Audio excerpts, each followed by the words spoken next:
He did it. He actually did it. Justin Gaethje is the new undisputed lightweight champion of the world. Boys and Co. on top. You know what I mean? He's half Mexican, but we're claiming him. You know what I'm saying? It's just how it goes. UFC Fight Night, Freedom 250. I guess not even a fight night. It was a numbered event. UFC Freedom 250 just went down.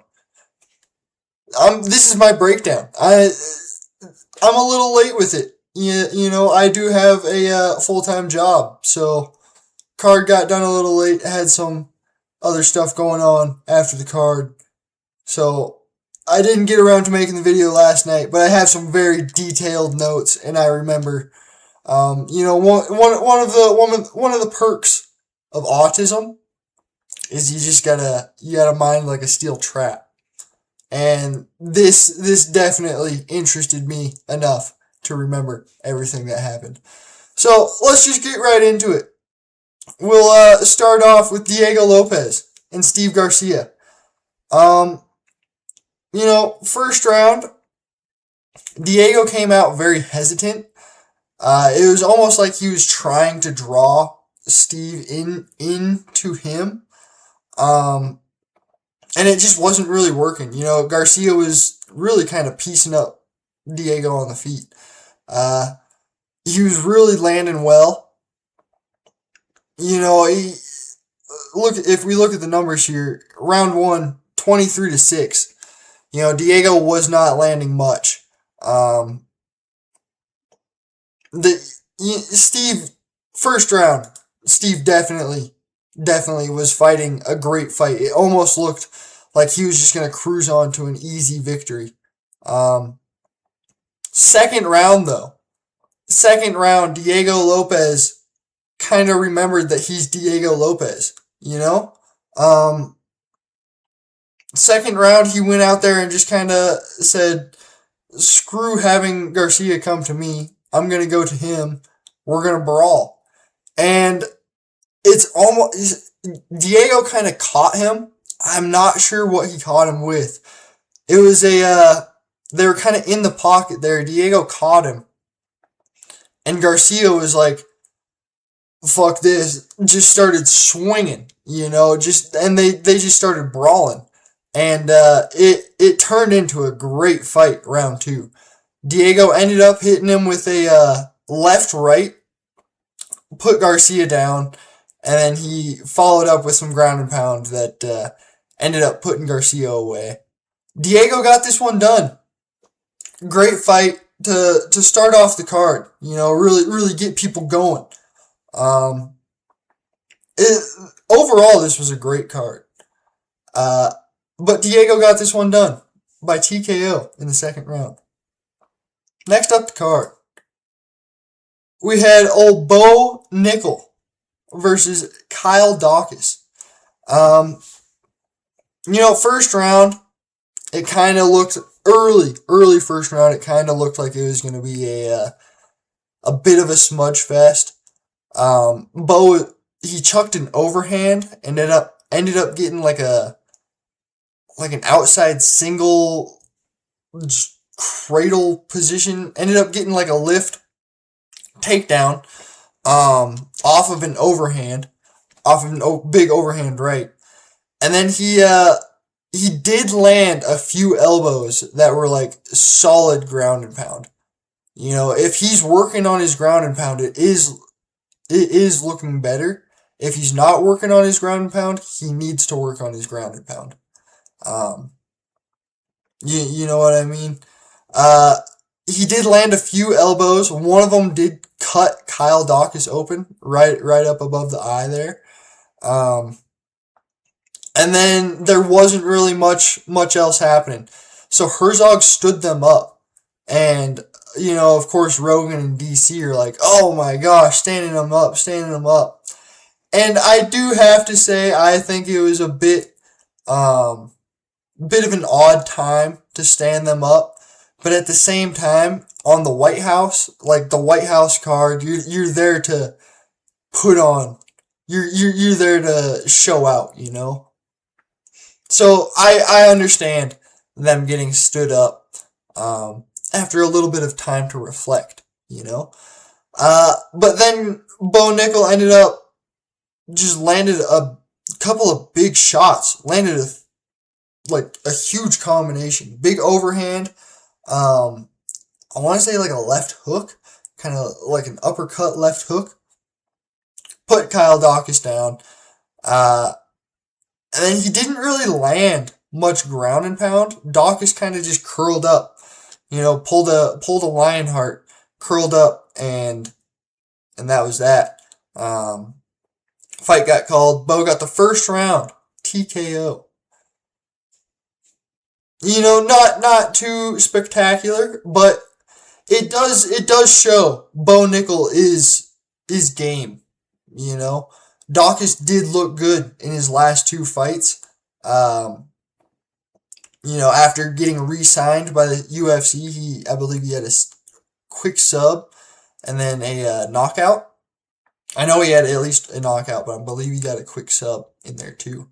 Um,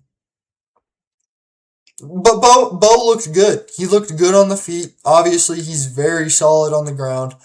Um, he got the first round TKO. I don't think if he didn't get stood up, I I I think if they didn't get stood up, he would not have gotten the TKO in the first round at least. Um, so I am glad they got stood up and it ended up in a TKO. That's obviously more fun to watch. So that's how it goes. Bo Nickel getting this one done. Really, really looking much better in this fight. Next up the card, we got Mauricio Rufy versus Michael Chandler. Um, this one it was a fairly predictable outcome. If I'm going to be honest with you guys, Rufy, again he was kind of very timid, much like Diego. Um, it didn't take an entire round, but Rufy was very timid in this fight. Excuse me. And Chandler just didn't really do anything with it. Rufy's kind of one of those one big shot guys. Um, and Chandler, I mean, I guess he was trying, but he just did not look good in this fight. About half a round left, Rufy really kind of started to turn it up, really started to pressure Chandler, started to land some big shots. And then he ended up getting Chandler up against the fence. And I want to say it was a uppercut that dropped Chandler. And then like another uppercut as he was kind of on the ground there. And that was all she wrote for Chandler. He pretty well got his ass beat for 4.5 minutes. Really got his ass beat for 2 minutes, 2.5 minutes. But yeah, like the whole first round. 3 strikes. 20 strikes isn't a lot of strikes, but they're significant strikes. 19 of them were considered significant strikes. You know what I mean? Those are not fun to get hit with. And I thought Chandler was going to retire. Chandler should have retired. This was a great moment for him to retire. But, I think he's going to pull a bit of a Israel Adesanya, I'm not fucking leaving type deal. Might have to get cut like Tony Ferguson to officially be done with the UFC. This was just in my opinion, this was a great time for him to retire. I believe he's 1-6 now, 1-5 in the UFC. His only win coming over Tony Ferguson.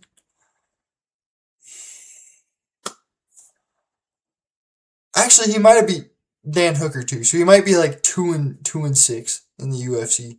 But either way, he did not look good in this fight.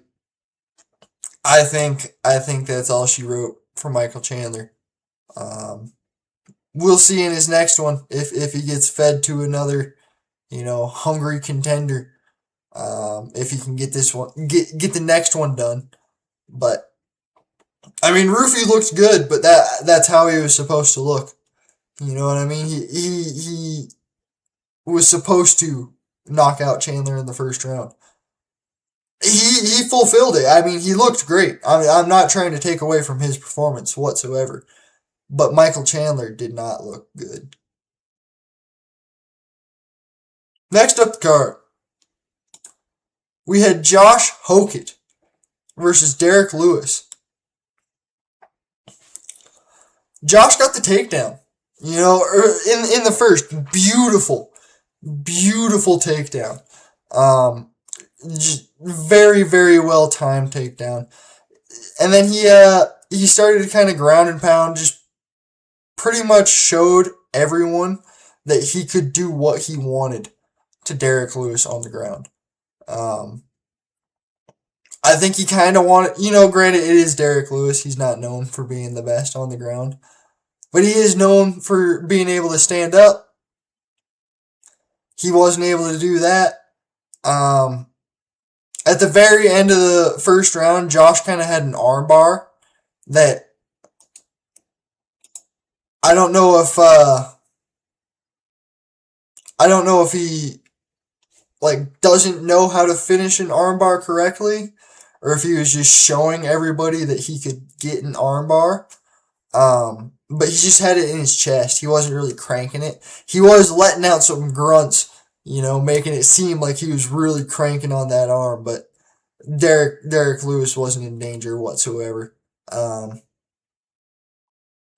Second round, Derek Lewis gassed. Derek Lewis gassed hard. But Josh Hokett really started to land at a higher clip.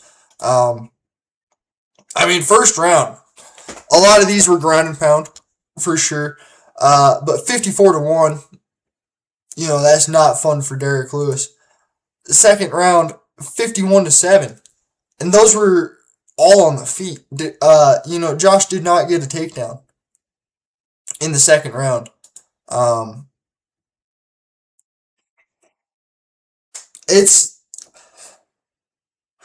don't want to say like Josh Hokett is him yet because it's Derek Lewis, but at the same time, he just had a masterclass of a performance against Curtis Blaydes. What, 2 months ago? Yeah, 327. So roughly 2 months ago, Hokett had a great fight against Curtis Blaydes. Then he goes in there and gets a second round TKO on the White House card against Derek Lewis. It's one of those things where I really want to just believe in the hype. I want to think he is just like, he's gonna be around for a while. But at the same time, I don't think Derek Lewis is a bigger or is a better fighter than Curtis Blaydes, Bigger threat for sure. He's definitely got that big power. But he just couldn't land. Josh Hokett's just too fast. He was just too fast for Derek Lewis. I think if he gets in there with like Pereira, like he called out, that's a bit of a different fight. I think Pereira might catch him. But then again, might pull out that wrestling and just, But that, I don't know. That's a tough one. That's for when the time comes type deal. Josh Hokett looked great in this fight though. Got it done. Second round, TKO. Next up the card. On to the first main event. It's only 3 rounds though. Don't know why. They didn't need them all. We had Sean O'Malley versus Amin Zahabi. O'Malley looked good. He was getting leg kicked a lot in the first round and the second round. Of course, Joe Rogan was just glazing the shit out of those leg kicks. Um, it's O'Malley's come out and said that he wasn't really feeling the leg kicks, but he was like it was weird. Zahabi was like doing like a blitz leg kick. Um, he really all he would do was blitz in and leg kick. He'd maybe throw something up top, but it was really just that his main tool was a blitz in leg kick. Eventually, O'Malley caught him with a left hand in the second round.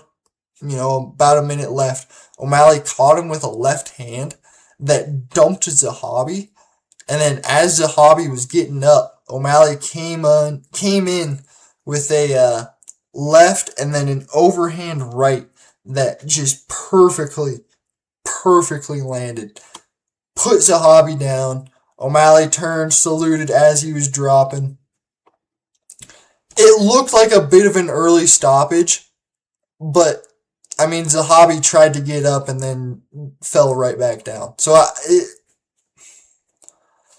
I'm not angry with the stoppage whatsoever. Obviously I chose Sean O'Malley to win, so I wouldn't be angry with it. But I don't think it was early or egregiously early. You know what I mean? I think this was a great performance by Sean O'Malley. Vintage Sean O'Malley knockout. Got it done. Zahabi looked very, very nervous before this fight and during this fight even. First round, he was just running all over the ring. Second round, he kind of stood there in front of O'Malley a little bit more, and that's kind of what cost him. But first round, he was really on a bike. He was running a marathon. O'Malley couldn't really catch up to him. He was trying to hit the body, trying to hit the head. He was connecting every now and then, but just not a super high clip. And then second round, obviously, he caught him, put him away. Vintage O'Malley knockout. He got this one done. Next up the card.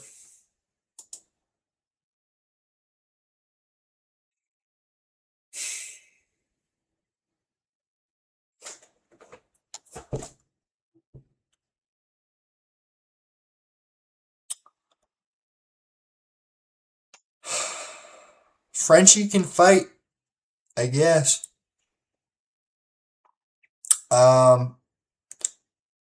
Pereira did not look like the Pereira of not necessarily even of old, but he did not look like just world killer Pereira. He looked more like just kind of fat old man Pereira. I think if he's really gonna stick around at heavyweight, he's gotta no longer think anything about any other weight class. And I think he's got to bulk up heavy and then cut down to the limit. He just looked kind of lethargic. Ciryl Gane was fast. He was fast. He was strong. He was powerful. He ended up hitting Pereira, I want to say just with a jab that dropped Pereira. And it looked bad. Like it could have been stopped. But then Pereira kind of like quick transitioned into like a single leg. Almost like a high C head on outside single leg.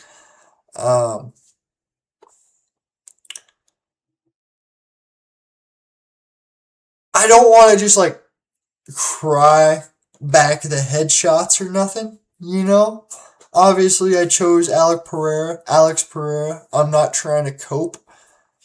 But there were a lot of back of the head shots in this fight. And part of it is Pereira was moving his head. That's the game. That's how it goes. But I mean it's not really how it goes if you're aiming for the temple. If you're aiming for the ear. But if you're aiming for right on the cusp of the back of the head, you're gonna land on the back of the head when someone ducks their head. That's just how it goes. Um,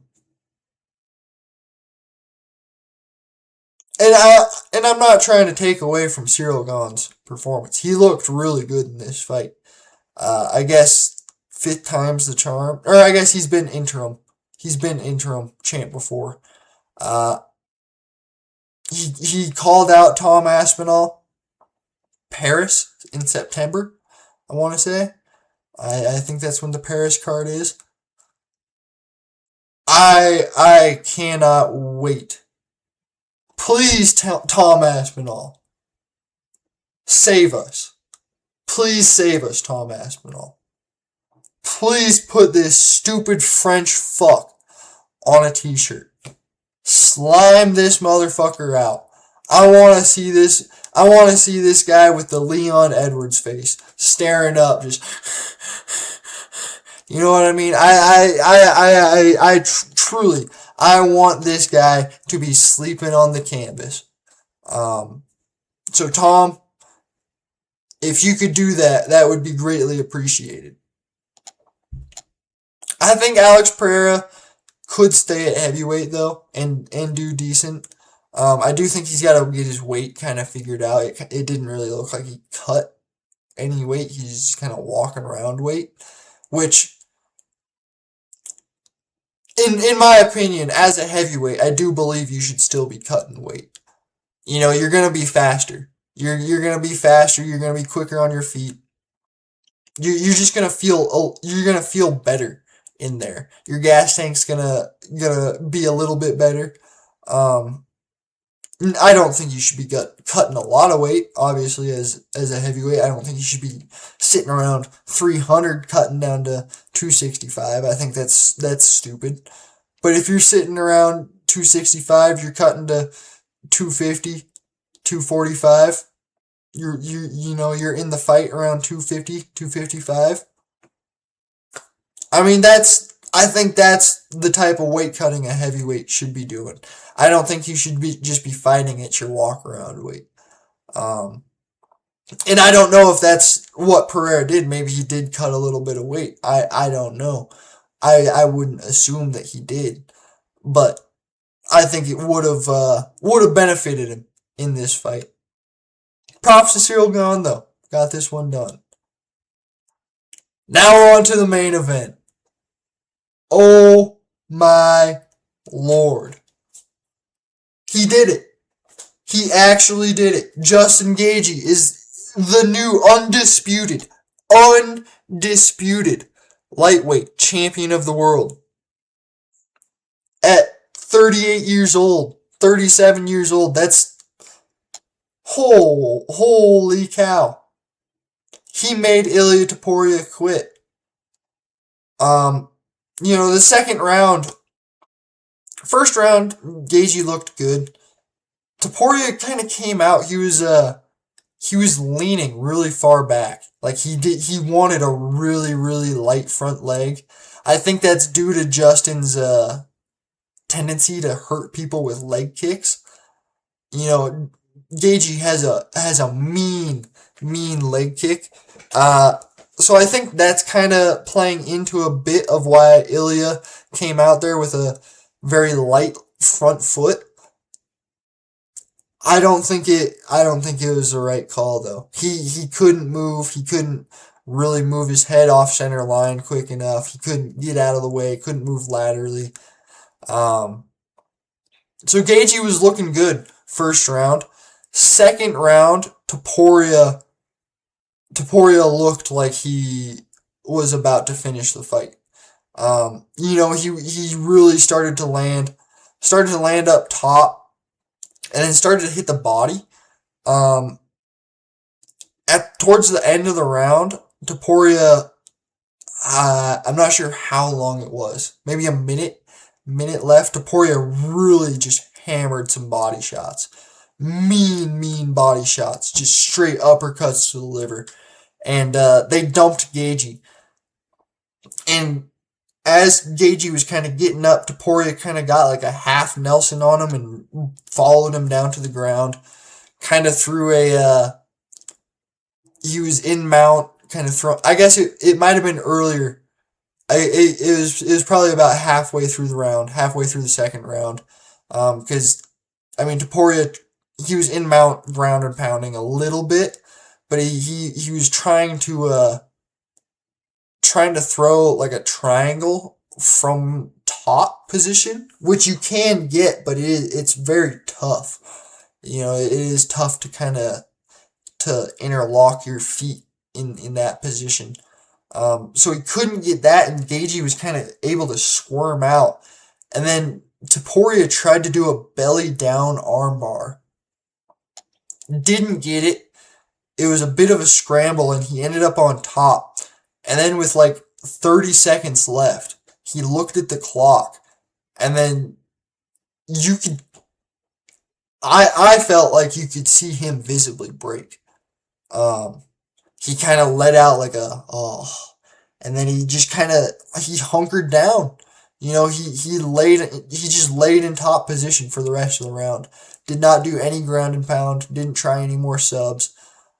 He really gassed himself out. And he had already been cut at that point. He had been taking a beating in the first round. So second round, it's almost like he gassed himself out going for the finish, didn't get it. Third round, Gaethje came out, just again put belt to ass. This guy is a true American hero. You know what I mean?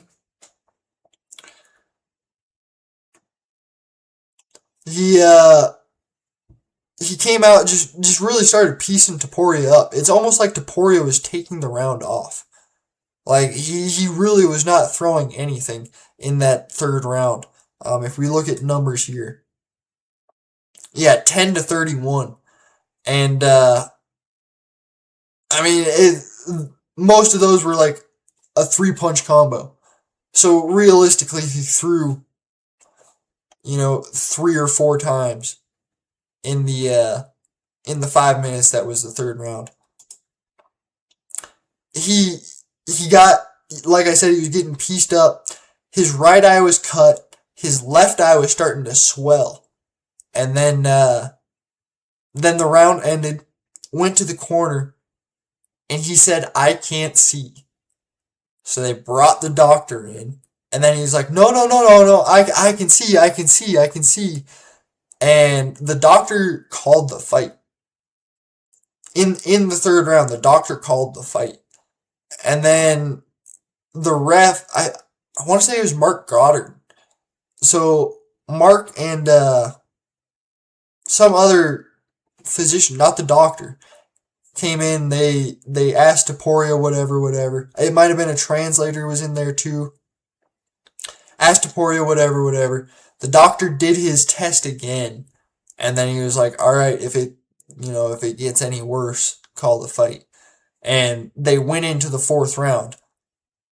Fourth round, same thing. Topuria, he tried. He was trying more in the fourth round. We've never really seen Topuria in a war though. If you can survive his blows, you have a very good shot. Fourth round, Gaethje again just piecing Topuria, just piecing him up, landing to the body, landing to the face. I think it was in the third round that Gaethje landed a big overhand right that dropped Topuria, or stumbled Topuria very bad. I could be wrong on that. But then in the fourth round, he did stumble Topuria again. Kind of got him in this front headlock position. and he spun around. This was right at the very end of the round. He spun around and just fed him the nastiest knee straight to the ribs. Um, I would not be surprised if that broke a couple of ribs. That was a nasty knee to a grounded Ilia Topuria who covered up.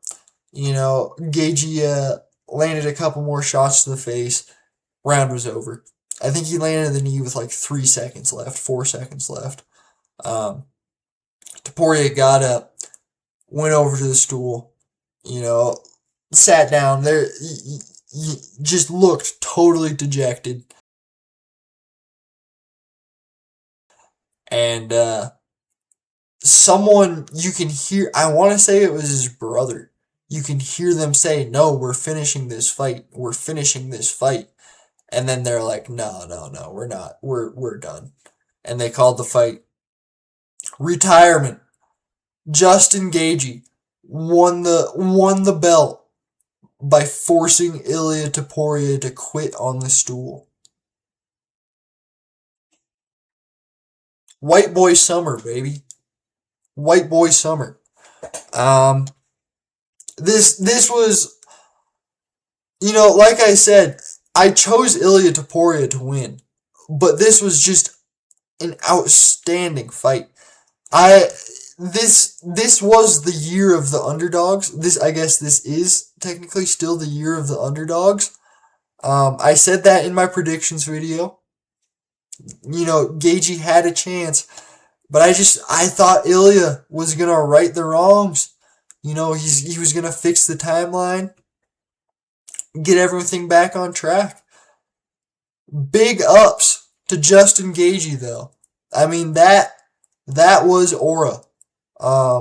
If you want to talk about aura, we can talk about Diego Lopez's, picture that he after his fight he jumped up on top of the cage. I thought he was gonna do a backflip like Justin Gaethje. He didn't. He just stood there, did the "Are you not entertained?" while facing the White House. That was sick.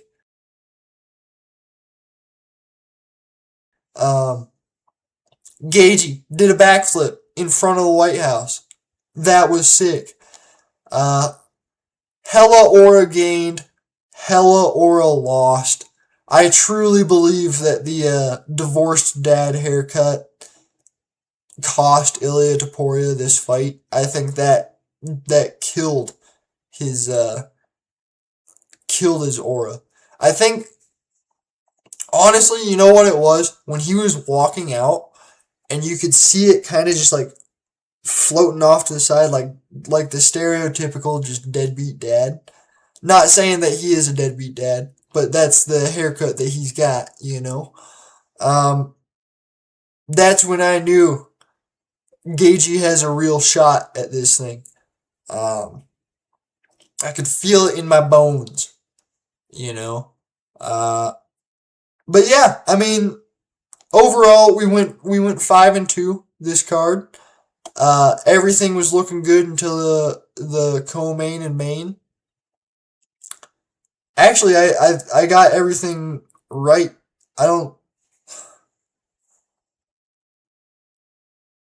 I might have said Bo by sub, but I want to say I did TKO, not the rounds, but every card on this or every fight on this card ended in a TKO. So that was sweet. That was cool to see. Ciryl Gane got performance of the night. Justin Gaethje got fight of the night and performance of the night. I figured they would have given out more bonuses. I'm sure they did behind the scenes. But I figured they would have given out more bonuses.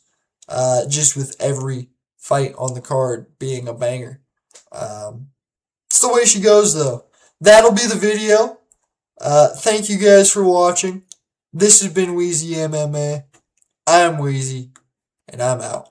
Have a good one.